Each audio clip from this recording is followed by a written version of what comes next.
Hi guys, ito po yung aming lugar. Super init po. Time is 6:45. Yan. Sobra pong init. At nagbibitak-bitak po yung mga lupa.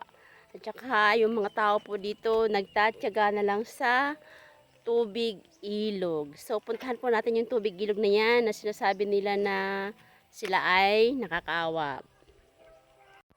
Ito na lang po ang natitirang magandang halaman. Ay, linga pala po ito. Linga. Yan. Linga. Yan. Ito pala po yung linga. Ito po yung linga. Ayan. Ito po yung masarap yan, no? Yung sesame oil na tinatawag nila. Ito po yung tulay. Yan.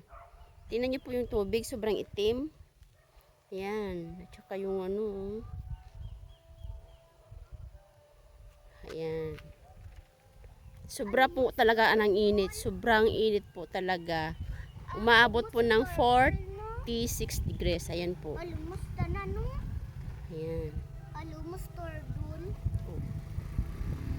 Ayan po. Sobrang init. Ayan po yung mga tao. Naghahakot sila ng tubig. Ayan guys. Sobrang itim ng sapa. Dito po sila naliligo. Ito ligo? Oh. Secret! Ayan pula. Ayan guys. Dito tayo maglalaba. Ayan. O diba? Kaya nyo yan guys. Dito pala pwedeng ano. Yan. Sibe. Ayan ang mga ladies. Ayan.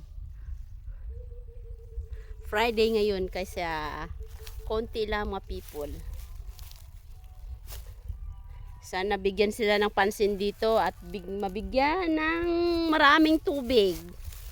Dahil sobra po talagang hirap ng tubig dito. Ayan. What do you think guys? See? Yan. Diba? Pinagtatyagaan nila kasi nga no choice.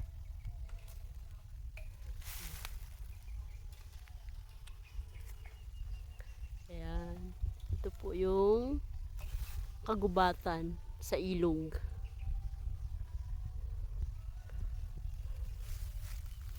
Ganito po katindi ang init. Alas 8 pa lang po pero ang tindi na yan ang init. Ayan, namamatay na yung mga halaman. Ayan.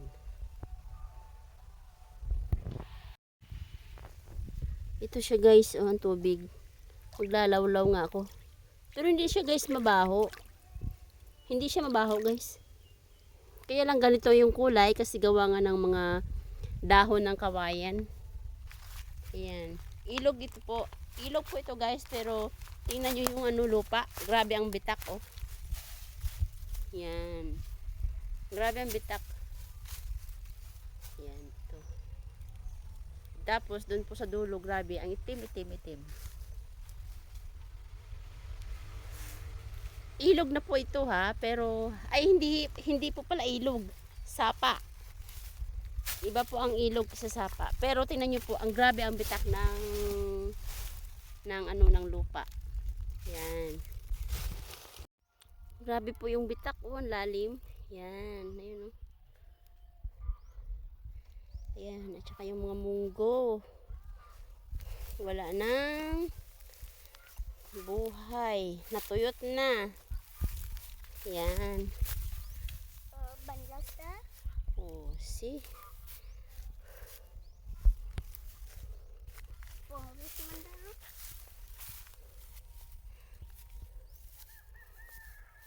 Sobrang init. Yan. Yeah guys. Yan lang po. Bye-bye.